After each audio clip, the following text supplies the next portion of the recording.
For example, the plan, reduce the world population by 90%. Here we have the Global 2000 report, 1980 report commissioned by President Jimmy Carter, talks about advocating depopulating the planet to the 500 million level. I can prove that. You can go find that report. That was already, Jimmy Carter was a long time ago, yeah? Look at this, Catherine Austin Fitts, that's a real person. I can prove she exists. Former Assistant Secretary under George Herbert Walker Bush. Oh look, she's also talking about depopulating the planet down to 500 million. Wow, that number keeps coming up a lot.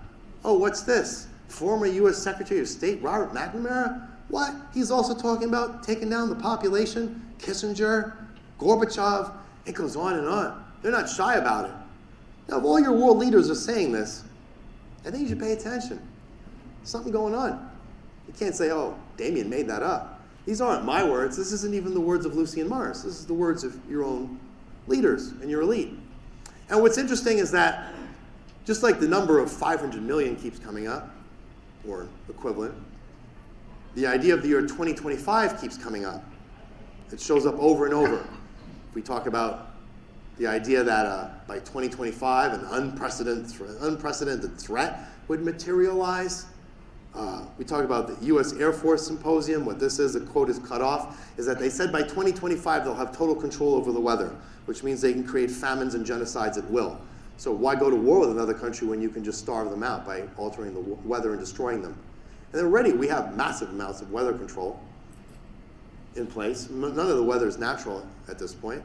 So over and over, we see these numbers occurring. 2025, that's right around the corner. That's like a year and a half from now. Some people say, well, why 2025? Is that some sort of magic occult number? No, that's just the number when probably all the underground bases are done. So they don't need you anymore. They needed your tax dollars to build these bases to pay for them. They're not paying for it themselves, right? Human beings no longer really need it. The Industrial Revolution is over. At this point, what are you going to do? They don't need billions of people on TikTok and Facebook hanging out all day. Yeah, you're in the way. Time to go.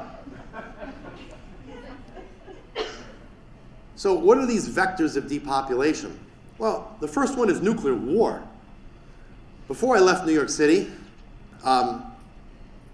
they were running public service ads on the subway and on the TV, what to do in case of a nuclear attack. Is there something you guys know about that I need to know about? What are you talking about?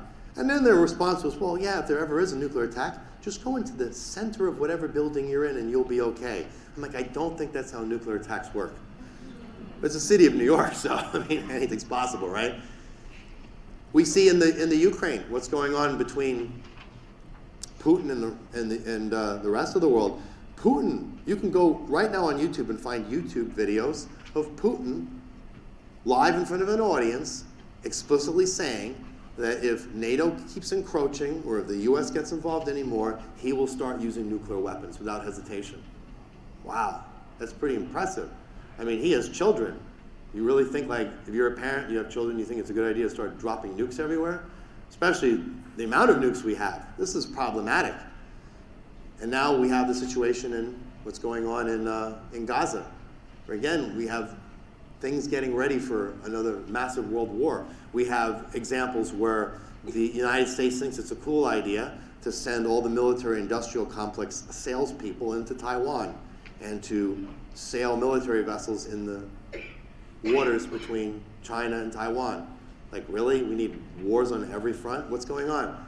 It's like they're up to something. And one has to be very careful because, like I said, when nuclear war is being advertised so flagrantly, that's a problem. And you have to understand that all the world's leaders are under control. The same mechanism by which you have an unconscious mind, you can be possessed at any moment by a Nebu Gray or any other extraterrestrial. It's problematic. And this is an issue when you talk about channeling.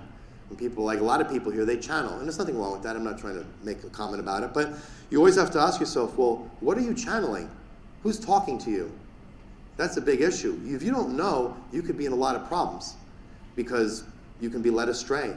For starters, at one point, there's a section we talked about in the last harvest where one of these channelers was channeling some angels of light helping humanity, whatever the story was. And then they slipped and made a comment that said that their source is the land of the dead. What did I tell you earlier about land of the dead? See, sometimes they make a mistake and they let something slip. So you have to be careful when it comes to things like this. Another vector of depopulation is famine. We already had the US Air Force saying that by 2025, they'll have total control over the weather and can produce famines and droughts at will. And here, when it comes to disease, here we have this guy, Eric Pianka, for example. He's a professor of biology at the University of Texas. And he made a speech, and he's enthusiastically advocating the elimination of 90% of the Earth's population with airborne Ebola. Wow, this is a guy, he got a standing ovation for this. You realize that? That's pretty crazy. So when you have these various vectors, it's very easy to take out most of the world's population.